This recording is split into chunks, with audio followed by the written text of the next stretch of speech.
ଆମ ଚ୍ୟାନେଲରେ ସମସ୍ତଙ୍କୁ ସ୍ୱାଗତ ଜଣାଉଛେ। ତ ଆଜି ଏକ୍ଜାମ୍ ହେଇଥିଲା ମୟୂରଭଞ୍ଜ ଗୃହରକ୍ଷୀ ପଦବୀ ପାଇଁ ସାଧାରଣ ଜ୍ଞାନ ପରୀକ୍ଷା। ତ ତାର ଆମେ ଏନାଲିସିସ୍ କରିବା ଆନ୍ସର୍ ସହିତ। କାହାର କେତେଟା ଠିକ୍ ହେଇଛି କମେଣ୍ଟରେ ସବୁ ଜଣେଇବ।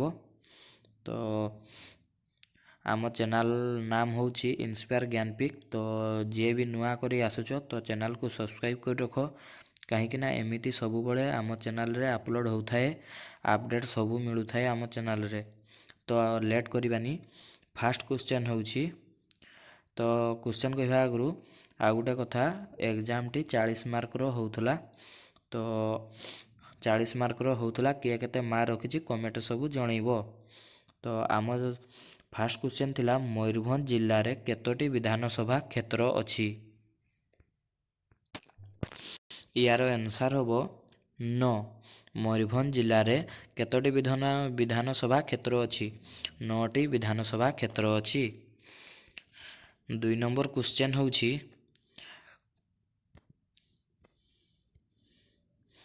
କ୍ରମଟିକୁ ପୂରଣ କରନ୍ତୁ।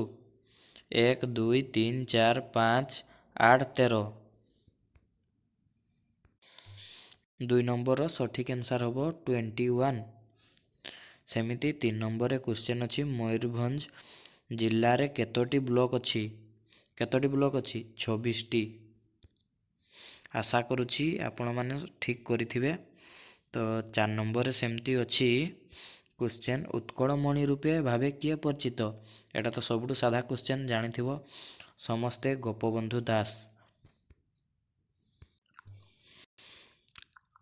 5 ନମ୍ବରରେ କ୍ୱେଶ୍ଚନ୍ ଅଛି, ଓଡ଼ିଶାର କେଉଁ ସହରକୁ ଇସ୍ପାତ କୁହାଯାଏ? ମାନେ ଓଡ଼ିଶାର କେଉଁ ସହରକୁ ଇସ୍ପାତ ସହର କୁହାଯାଏ? ଓଡ଼ିଶାର ରାଉରକେଲା ସହରକୁ ଇସ୍ପାତ କୁହାଯାଏ। ରାଉରକେଲା ସହରକୁ ଇସ୍ପାତ କୁହାଯାଏ। ସେମିତି 6 ନମ୍ବରରେ ଆମର କ୍ୱେଶ୍ଚନ୍ ଅଛି, ଦେଖିପାରୁଥିବ,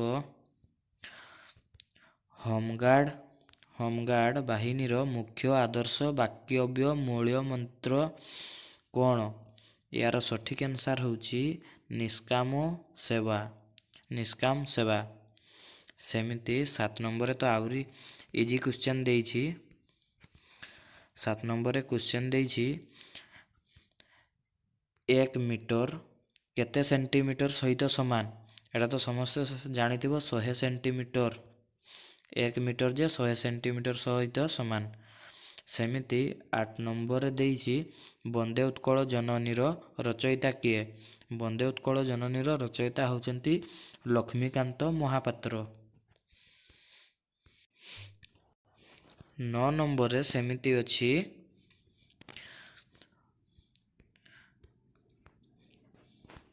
9 ନମ୍ବରର କ୍ୱେଶ୍ଚନ୍ର ଆନ୍ସର୍ ହେଉଛି, ଓଡ଼ିଶାରେ କେତୋଟି ଜିଲ୍ଲା ଅଛି? ଏଟା ତ ଭେରି ସିମ୍ପଲ୍ କଥା, ଇଜି କଥା, ସମସ୍ତେ ଜାଣିଥିବ, ଓଡ଼ିଶାରେ 30ଟି ଜିଲ୍ଲା ଅଛି। ସେମିତି ଓଡ଼ିଶାର ସବୁଠାରୁ ବଡ଼ ଜିଲ୍ଲା କ୍ଷେତ୍ରଫଳ ଦୃଷ୍ଟିରୁ କେଉଁଟି? ଏଟା ବି ସମସ୍ତେ ଜାଣିଥିବ ଯାହା ଲାଗୁଛି। ତ ଏହାର ଆନ୍ସର୍ ହେବ ମୟୂରଭଞ୍ଜ।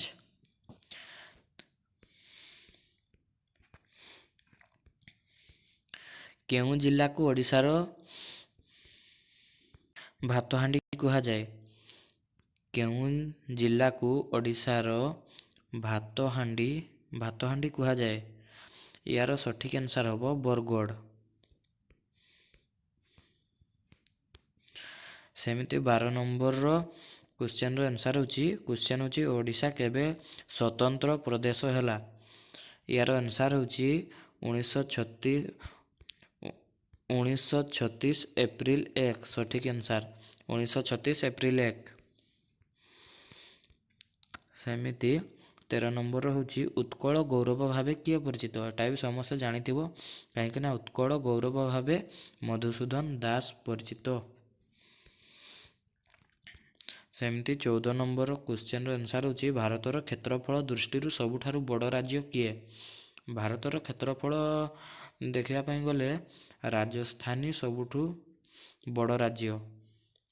ଏହାର ସଠିକ୍ ଆନ୍ସର୍ ହେଉଛି ରାଜସ୍ଥାନ। ଆମ ଚ୍ୟାନେଲ ଚ୍ୟାନେଲକୁ ଯଦି ସବସ୍କ୍ରାଇବ୍ କରିନାହାନ୍ତି ଏପର୍ଯ୍ୟନ୍ତ ସବସ୍କ୍ରାଇବ୍ କରିଦିଅନ୍ତୁ, କାହିଁକିନା ଏମିତି ନୂଆ ନୂଆ ଭିଡ଼ିଓ ଆଉ ନୂଆ ନୂଆ ଅପଡ଼େଟ୍ ସବୁ ପାଉଥିବେ ଆମ ଚ୍ୟାନେଲରୁ। ତ ଆଉ ଗୋଟେ ପୁରା ସାଧା କ୍ୱେଶ୍ଚନ୍ ପଡ଼ିଛି 15 ନମ୍ବରରେ, ଭାରତର ଜାତୀୟ ପୁଷ୍ପ କ'ଣ? ଏଟା ତ ସମସ୍ତେ ଜାଣିଥିବ, ପଦ୍ମ। ଭାରତର ଜାତୀୟ ପୁଷ୍ପ ହେଉଛି ପଦ୍ମ। 16 ନମ୍ବରରେ ସେମିତି ଅଛି, ଭାରତର ସମ୍ବିଧାନର ଜନକ କାହାକୁ କୁହାଯାଏ? ଭାରତର ସମ୍ବିଧାନର ଜନକ ଡକ୍ଟର ଭୀମରାଓ ଆମ୍ବେଦକରକୁ କୁହାଯାଏ। ଡକ୍ଟର ଭୀମରାଓ ଆମ୍ବେଦକରକୁ କୁହାଯାଏ। ସେମିତି 17 ନମ୍ବରରେ ଅଛି,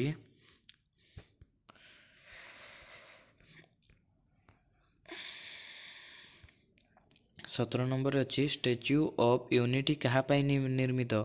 statue of unity Sardar Vallabhbhai ପଟେଲଙ୍କ ଦ୍ୱାରା ନିର୍ମିତ ହୋଇଛି। ଆଉ ଗୋଟେ କ୍ୱେଶ୍ଚନ୍, ଆଗ ନେକ୍ସଟ କ୍ୱେଶ୍ଚନ୍କୁ ଯିବା। ଓଡ଼ିଶାର କେଉଁ ଜିଲ୍ଲା ସର୍ବାଧିକ ଜନସଂଖ୍ୟା ବିଶିଷ୍ଟ? ଓଡ଼ିଶାର କେଉଁ ଜିଲ୍ଲା ସର୍ବାଧିକ ବେଶୀ ଜନସଂଖ୍ୟା ବିଶିଷ୍ଟ? ଯେଟାକି ତାର ସଠିକ୍ ଆନ୍ସର୍ ହେଉଛି ଗଞ୍ଜାମ।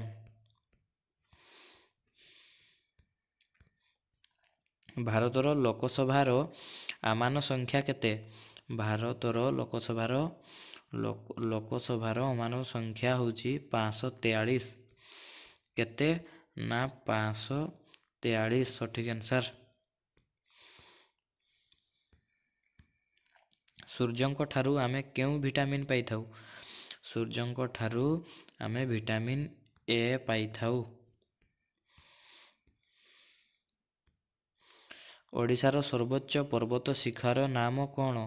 ଓଡ଼ିଶାର ସବୁଠୁ ବଡ଼ ପର୍ବତ ହେଉଛି ଦେଓମାଳି ପର୍ବତ। ସଠିକ୍ ଆନ୍ସର୍।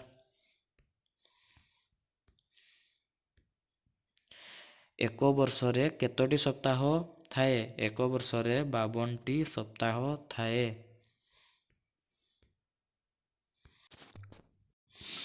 ସେମିତି 23 ନମ୍ବରରେ ଅଛି, ଶିକ୍ଷକ ଦିବସ କେବେ ପାଳନ କରାଯାଏ? ଏଟା ତ ଜାଣିଥିବ, ନର୍ମାଲ କଥା। ଶିକ୍ଷକ ଦିବସ ସେପ୍ଟେମ୍ବର 5ରେ ପାଳନ କରାଯାଏ। ସଠିକ୍ ଆନ୍ସର୍। ସଂଖ୍ୟା 7କୁ ରୋମାନ ଲିପିରେ କିପରି ଲେଖାଯାଏ? Roman ଲିପିରେ VII ଲେଖାଯାଏ। ଓଡ଼ିଶାର ମୁଖ୍ୟ ଫସଲ କ'ଣ? ସାଧା କ୍ୱେଶ୍ଚନ୍ଟି, ଜାଣିଥିବ ସମସ୍ତେ। ଓଡ଼ିଶାର ମୁଖ୍ୟ ଫସଲ ହେଉଛି ଧାନ। ସେମିତି ଭାରତର ଜାତୀୟ ଖେଳ କ'ଣ? ଏଟା ବି ଜାଣିଥିବ, ସାଧା କ୍ୱେଶ୍ଚନ୍ଟା। ଭାରତର ଜାତୀୟ ଖେଳ ହେଉଛି ହକି। 27 ନମ୍ବରରେ ସେମିତି କ୍ୱେଶ୍ଚନ୍ ଆସିଯାଉଛି। 27 ନମ୍ବରରେ କ୍ୱେଶ୍ଚନ୍ ଅଛି, ଇନ୍ଦ୍ରଧନୁର କେତୋଟି ରଙ୍ଗ ଥାଏ? ସିମ୍ପଲ୍ କଥା, ଇନ୍ଦ୍ରଧନୁର ତ 7ଟି ହିଁ ରଙ୍ଗ ଥାଏ। ନର୍ମାଲ କଥା, ସମସ୍ତେ ଜାଣିଥିବ। ଆଉ ବେସିକ୍ କ୍ୱେଶ୍ଚନ୍ ହିଁ ଆସିଛି, ସେମିତି ହାର୍ଡ଼ କ୍ୱେଶ୍ଚନ୍ ତ ଆସିନି କିଛି। ଓଡ଼ିଶାର କେଉଁ ଜିଲ୍ଲାରେ ସର୍ବାଧିକ ବଣ ଜଙ୍ଗଲ ରହିଛି? ଓଡ଼ିଶାରେ କନ୍ଧମାଳ ଜିଲ୍ଲାରେ ସର୍ବାଧିକ ବଡ଼ ଜଙ୍ଗଲ ରହିଛି। ଭାରତର ଲୌହ ପୁରୁଷ କାହାକୁ କୁହାଯାଏ? ଭାରତର ଲୌହ ପୁରୁଷ ବୋଲି ସର୍ଦ୍ଦାର ବଲ୍ଲଭ ଭାଇ ପଟେଲକୁ କୁହାଯାଏ।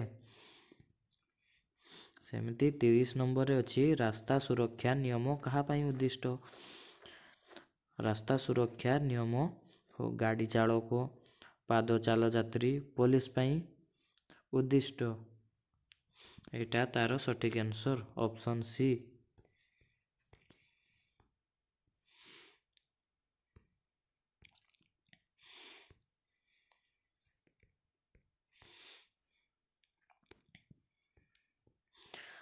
ମୟୂରଭଞ୍ଜର କେଉଁ ଜଳପ୍ରପାତ ଓଡ଼ିଶାର ସର୍ବୋଚ୍ଚ ଜଳପ୍ରପାତ ଭାବେ ଜଣାଶୁଣା? ଏଟା ତ ସମସ୍ତେ ଜାଣିଥିବ, ଶିମିଳିପାଳ ଭିତରେ ଅଛି ବରେହି ପାଣି। ସଠିକ୍ ଆନ୍ସର୍। ସେମିତି ହୋମଗାର୍ଡ଼ର ସଦସ୍ୟମାନଙ୍କୁ କ'ଣ କୁହାଯାଏ? ହୋମଗାର୍ଡ଼ର ସଦସ୍ୟମାନଙ୍କୁ ସ୍ୱେଚ୍ଛାସେବୀ କୁହାଯାଏ। ସ୍ୱେଚ୍ଛାସେବୀ। ସଠିକ୍ ଆନ୍ସର୍।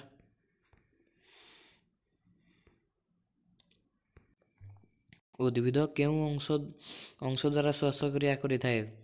କମେଣ୍ଟରେ ସବୁ କୁହନା। ଉଦ୍ଭିଦ କେଉଁ ଅଂଶ ଦ୍ୱାରା ଶ୍ୱାସକ୍ରିୟା କରିଥାଏ? ଏଟା ବି ସିମ୍ପଲ୍ କଥା, ପତ୍ର ଦ୍ୱାରା ଶ୍ୱାସକ୍ରିୟା କରିଥାଏ। ମୟୂରଭଞ୍ଜ ଜିଲ୍ଲାର ସୀମା କେଉଁ ରାଜ୍ୟକୁ ଲାଗିଛି? ଏଟା ବି ଜାଣିଥିବ ସମସ୍ତେ, ଝାଡ଼ଖଣ୍ଡ ଓ ପଶ୍ଚିମବଙ୍ଗ ରାଜ୍ୟକୁ ଲାଗିଛି ମୟୂରଭଞ୍ଜ ଜିଲ୍ଲାର ସୀମା।